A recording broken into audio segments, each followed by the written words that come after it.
Reincarnation can be scientifically proven.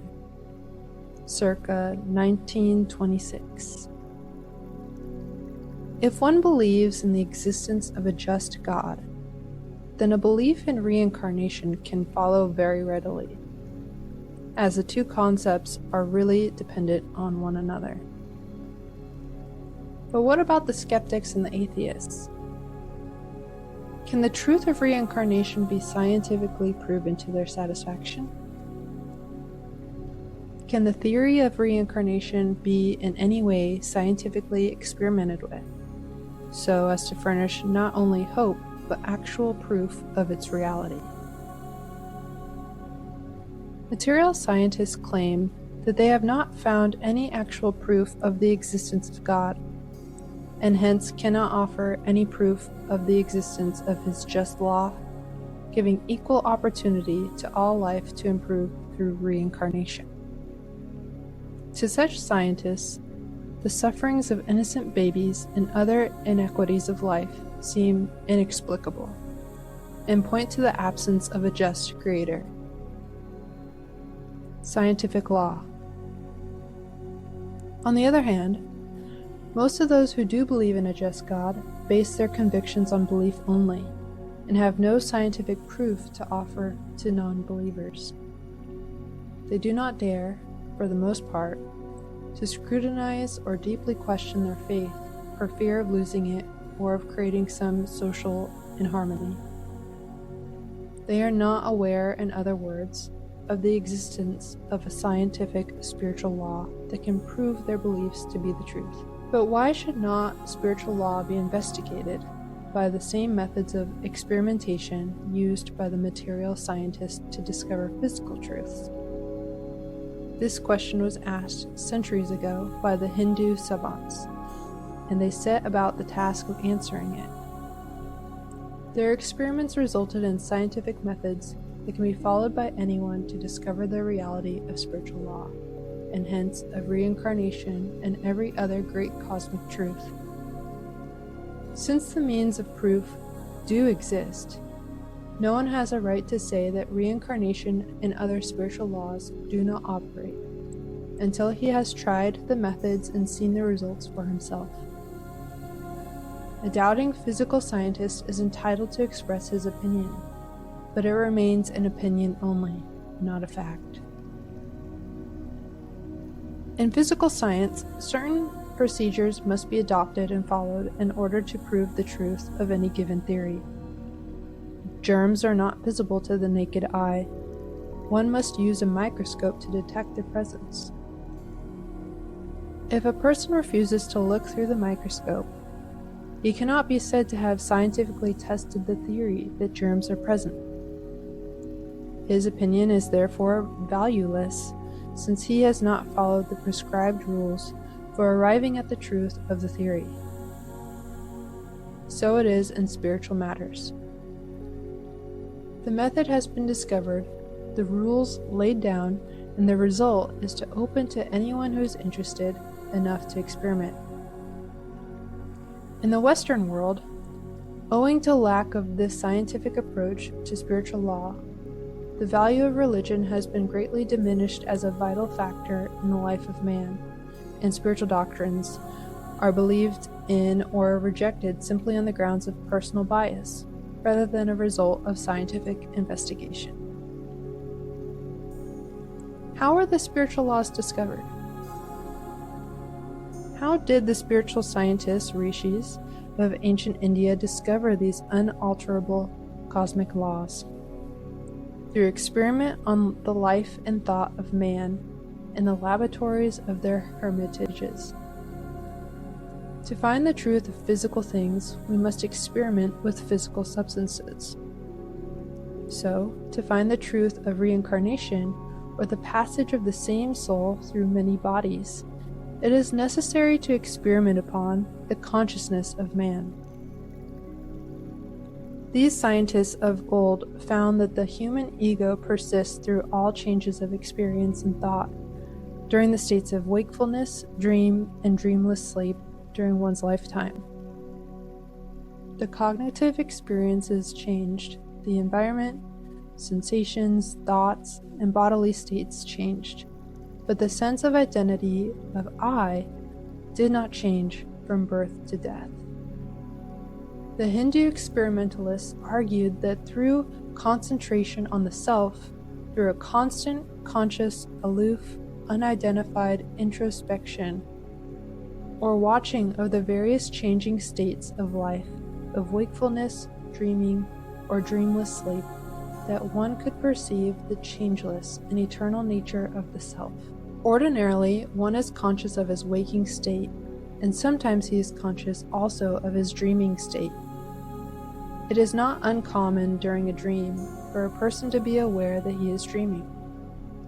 Through certain methods and practices, one can maintain conscious awareness during every state of his being: wakefulness, dreaming, dreamless sleep, and turiya, deep sleep, the ever-awake superconsciousness, the unrestricted region of the mind, beyond dreamless subconscious. Relaxation in sleep. During sleep, there is an involuntary relaxation of energy from the motor and sensory nerves. Through practice, one can produce this relaxation during the waking state also, at will. In the big sleep of death, there is total relaxation, the retirement of energy from the heart and cerebral spinal axis. By deep meditation, this complete relaxation may be produced consciously in the waking state. In other words, every involuntary function may be accomplished voluntarily and consciously by practice. The rishis of ancient India analyzed death as the withdrawal of the electricity of life from the bulb of human flesh, with its wires of sensory and motor nerves that lead to the different channels of outward expression. Just as electricity does not die when it is withdrawn from a broken bulb, so life energy is not annihilated when it retires from the involuntary nerves. Energy cannot die. It withdraws, upon the occasion of death, into the cosmic energy. Current withdrawn. In sleep, the conscious mind ceases to operate. The current is temporarily withdrawn from the nerves. In death, the human consciousness permanently ceases to express itself through the body. It is as though one had a paralyzed arm. He is mentally conscious of that arm, but cannot function through it. Medical records describe the case of a clergyman who once fell into a state of suspended animation. He heard everyone around bewailing his apparent death, but could not express his awareness through his physical organs.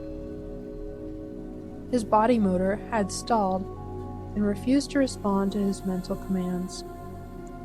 After he had passed 24 hours in this state and was about to be taken away for burial, he made a supreme effort and was able to move.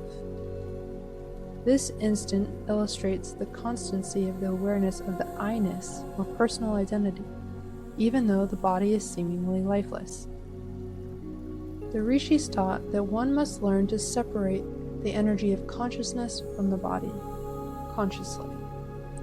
One must consciously watch the state of sleep and must practice conscious, voluntary withdrawal of energy from the heart and spinal regions. Thus he learns to do consciously what death will otherwise force upon him unconsciously and unwilling. An amazing case. There is a case on record in the files of French and other European doctors of a man named Sadhu Haridas in the court of Emperor Ranjit Singh of India, who was able to separate his energy and consciousness from his body and then connect the two again after several months. His body was buried underground, and watch was kept over the spot, day and night, for months. At the end of this time, his body was exhumed and examined by the European doctors, who pronounced him dead. After a few minutes, however, he opened his eyes and regained control over all the functions of his body, and lived for many more years. He had learned by practice how to control all the involuntary functions of his body and mind.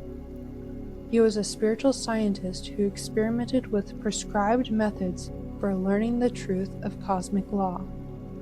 As a result, he was in a position to demonstrate the truth of the theory of the changelessness of personal identity and the eternal nature of the life principle. Side note: the life energy enters the body at the medulla, is stored in the reservoir of the cerebrum, and then descends into 5 other centers of life and consciousness in the spine. Once it is distributed to the organs of sensory perceptions and to all other parts of the body. At death, the life energy retires irrevocably into the spine and leaves the body through the medulla. The accomplished yogi can voluntarily and consciously withdraw the life energy from the body and senses into the spine, directing it upward to the highest centers of divine perceptions, where he is joyously aware of being dead, freed from sensory delusions of being limited to a purely physical existence. End side note. Those who want to prove for themselves the scientific truth of the doctrine of reincarnation should first prove the principle of continuity of consciousness after death by learning the art of consciously separating the soul from the body. This can be done by following the rules laid down many centuries ago by the Hindu savants. Learn 1. To be conscious during sleep. 2. To be able to produce dreams at will. 3. To disconnect the 5 senses consciously, not passively as during sleep. And 4. To control the action of the heart, which is to experience conscious death or the suspended animation of the body, but not of the consciousness, that occurs during the higher states of superconsciousness. Follow the practices. Bhagavan Krishna taught the ego is continuously conscious of itself in childhood, youth, and old age. The embodied soul is uninterruptedly conscious, not only of these states, but also of attaining another body after death, in the long series of lives and deaths that are the ego's alternations between the physical and astral worlds. By following the practices that lead to the 4 states outlined above, we can follow the ego in all states of existence. We can follow it consciously through death, through space, to other bodies or other worlds. Those who do not learn these things cannot retain their sense of personal identity, of awareness or consciousness during the big sleep of death, and hence cannot remember any previous state or even the deep sleep states during one life. By adopting the methods of the ancient Hindu scientists who experimented with such laws and who thereby gave the world a knowledge that is priceless and demonstrable, one may come to know the scientific truth of reincarnation and all other eternal verities.